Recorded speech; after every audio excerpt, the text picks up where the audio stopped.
उनको सुंदरता से कोई मतलब नहीं है, उनको एक तो अननेचुरल सेक्स चाहिए। और जेठ जो मेरे पे गंदी नजर रखता था और यूज किए हुए कंडोम के पैकेट और बिना यूज किए हुए भी पड़े रहते थे, सेक्स पावर की गोलियां होती थी, वो कॉल गर्ल है, उसके साथ में वो रिलेशनशिप में थे, उसने सेकंड मैरिज कर ली, वो भी एक कॉल गर्ल के साथ। आपका पति था, बीएसएफ जवान था, आपको चाहता था कि आप छोटा कपड़ा पहने, बैठ के साथ में शराब पिए। तेरे लिए नंगी हो सकती हूँ, अपना रेप करा सकती हूँ, तू कहेगा तो अपने तेरे दोस्तों के साथ भी रिलेशनशिप बना सकती हूँ, ये सब मतलब। पता कैसे चला कि आपके पति का संबंध किसी और लड़की के साथ, कॉल गर्ल के साथ है? आप में आपके पति को क्या नहीं मिल रहा था? हमारे साथ जिस महिला को देख रहे हैं, इनका शादी 6 साल पहले एक आर्मी के जवान से होता है और उसके बाद ये सोशल मीडिया पे आके अपने पति पे तमाम तरह के आरोप लगाती है कि पति हमारे ससुर के साथ रखना चाहता था या फिर अपने दोस्तों के साथ रखना चाहता था। जानने का प्रयास करेंगे कि एक पति पत्नी का जो रिश्ता होता है किस तरह से शर्मसार होते जा रहा है। क्या नाम हुआ और कहाँ की रहने वाली? पूनम कंवर नाम है और राजस्थान की रहने वाली हूँ। आपका शादी कब हुआ था और किससे हुआ था? बीएसएफ जवान है, शिवराज सिंह चौहान से हुआ था, 145 बटालियन चार्ली कंपनी। अच्छा, आपका शादी 6 साल पहले हुआ था। जो एक जवान देश का सुरक्षा करता है, क्या वो जवान आपका सुरक्षा नहीं कर पाया? कुछ भी नहीं कर पाया, वो सुरक्षा छोड़िए, कुछ क्या हुआ है आपके साथ? उसने सेकंड मैरिज कर ली, वो भी एक कॉल गर्ल के साथ। एक पत्नी को पति से मिलना चाहिए था, क्या उनको नहीं मिल पा रहा था? उनको सुंदरता से कोई मतलब नहीं है, उनको एक तो अननेचुरल सेक्स चाहिए, उसके साथ बैठ कर शराब पिए, वो लड़की चाहिए उसको, मतलब उसको अपने लेवल की लड़की चाहिए। तो जो वो मैं नहीं थी और छोटे कपड़े पहने अय्याशी करे, वो लड़की चाहिए, तो वो मैं नहीं हूँ जी, वो मैं कर ही नहीं सकती। यानी कि जो आपका पति था, बीएसएफ जवान था, आपको चाहता था कि आप छोटा कपड़ा पहने, बैठ के साथ में शराब पिए। हाँ जी। और क्या कुछ हुआ है आपके साथ? ज़बरदस्ती करता था वो, अननेचुरल सेक्स की ज़बरदस्ती भी की हुई है और उसके लिए उसने क्या बोलते थाने में पैसे भी दिए, उसके भाई की रिकॉर्डिंग है, 90,000 रुपये दिए हैं ताकि इस रिपोर्ट को नेगेटिव कराया जाए। और नेगेटिव भी आई है वो रिपोर्ट, मेरी कोर्ट के अंदर नेगेटिव आई है वो रिपोर्ट कि भैया ना कुछ हुआ ही नहीं ऐसा कुछ। तो वो रिकॉर्डिंग किस चीज़ की है? मेरे जेठ की रिकॉर्डिंग है, पति के बड़े भाई की रिकॉर्डिंग है कि हमने 90,000 रुपये थाने में दिए हैं ताकि ये सब कुछ मामला ख़राब किया जाए इसका। तो मेरा कोर्ट केस ख़राब किया जा रहा है ना, ये तो मेरा वकील अच्छा है जो केस को ऊपर लेके आ रहा है, नहीं तो इन्होंने सारा केस खराब कर दिया था पैसे दे दे के। राजनेताओं को सिफारिश करवा देते हैं, ये एक तरफ बोलते हैं कि मेरे बेटे को मारो, थाने वालों को बोल देते हैं कि मेरे बेटे को मारो पीटो, ये करो वो करो, ये गंदा है ना, साहब इसको कूटो, और दूसरी तरफ सिफारिश करवा देते हैं केस को। आपका शादी हुआ था वो लव मैरिज हुआ था या फिर अरेंज मैरिज? मेरे माता पिता की मर्जी से हुआ था, अरेंज मैरिज हुई थी। अरेंज मैरिज हुआ था। तो क्या लगता है कि 6 साल में क्या कुछ हुआ कि आपके पति आपके साथ नहीं रहना चाहते? 1 साल ही हुआ था, उसके बाद नहीं रहना चाहते। ये हुआ था कि उसको, एक तो हमने बता दिया आपको अननेचुरल सेक्स और ये सब कुछ चाहिए उसको।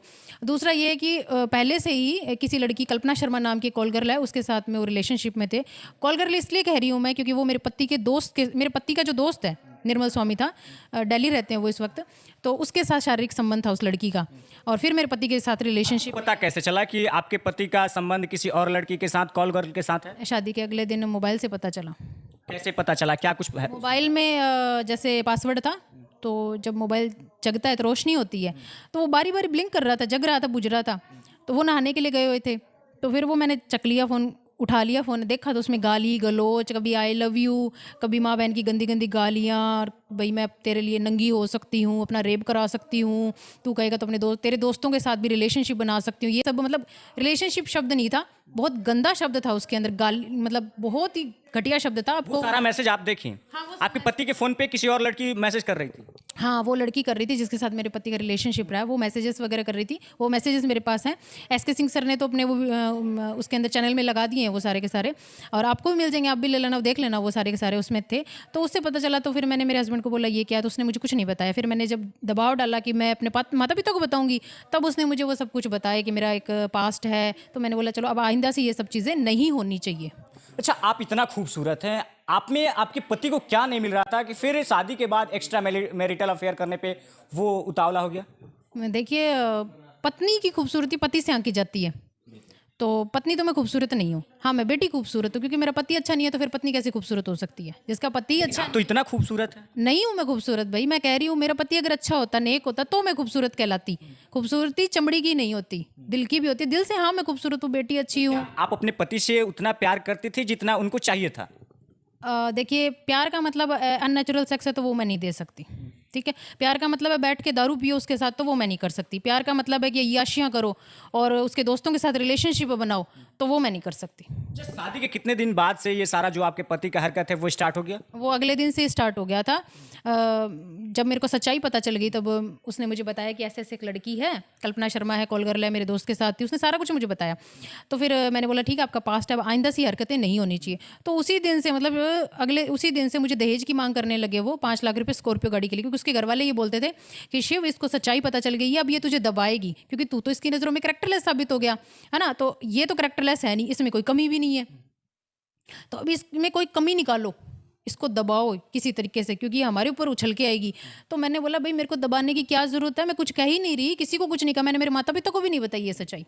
अच्छा, आपकी शादी के 6 साल हो गए, 2018 में आपका शादी हुआ था और आप 6 साल बाद आके सोशल मीडिया पे अपने पति पे इतना आरोप लगा रही हैं। तो इससे पहले आप कहाँ थे और क्यों नहीं आरोप लगा रही थी? देखिए 2 साल तो कोरोना काल में चला गया, कोर्ट कचहरी में भी कहीं कोरोना काल में तो कहीं जाने ही नहीं दे रहे थे 2 साल तक तो, और कोर्ट कचहरी में भी उस दौरान कुछ नहीं हो रहा था, सबकी जान बचानी थी इसलिए ये सब।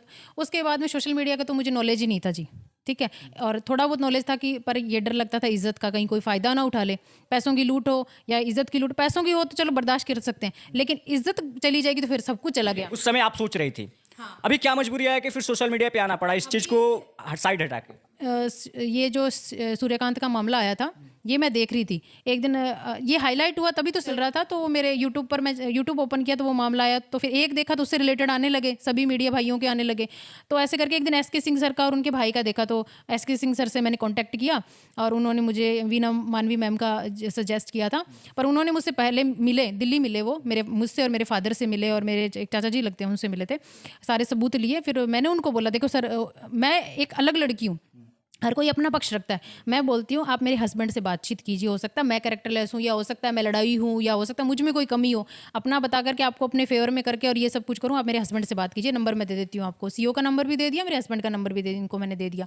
फिर मेरे हस्बैंड का नंबर लगा नहीं, सीओ से बात की इन्होंने, सीओ ने बोला कि भाई शिवराज सिंह चौहान से मेरी बात करवाइए, मैं मीडिया से हूँ और मेरी बात करवाइए। तो फिर मेरे हस्बैंड का कॉल आया और मैंने सर से बोला प्लीज़ समझाइए, हम मीडियाबाजी नहीं करना चाहते, आप उसको समझा दीजिए, क्योंकि बेइज्जती होती है मीडिया में आने के बाद में, उसके परिवार की भी होगी, मेरे परिवार की भी होती, क्योंकि देखिए 4 उंगली उस पर उठेगी तो एक तो मेरे पर भी कह देंगे, क्योंकि ऐसे लोग भी हैं, घटिया लोग हैं जो सीता पर भी इल्ज़ाम लगाती था, माता सीता पर भी इल्ज़ाम लगाती है, वो कितनी पवित्र पावन थी, राम जी को तो पता था लेकिन सीता पर फिर भी उंगलियां उठाई गई थी।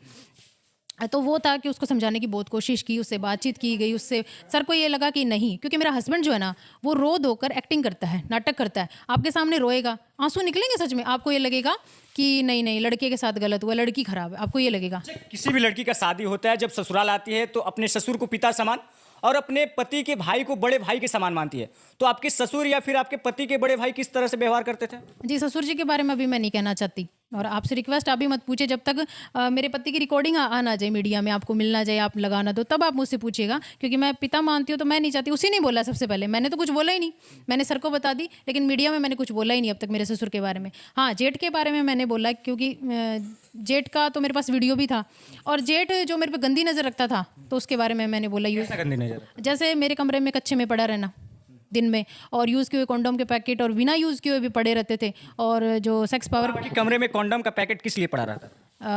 भाई अपनी तरफ आकर्षित करने के लिए, यही वजह हो सकती है, और तो क्या हो सकती है इसके अलावा। और जो सेक्स पावर की गोलियां होती थी वो साइड टेबल नहीं होता बेड के साइड में, उसमें पड़ी रहती थी, तो 3-4 दिन लगातार वो पड़ी थी। और जो बेड का गद्दा होता, गद्दे के नीचे भी पड़े हुए थे,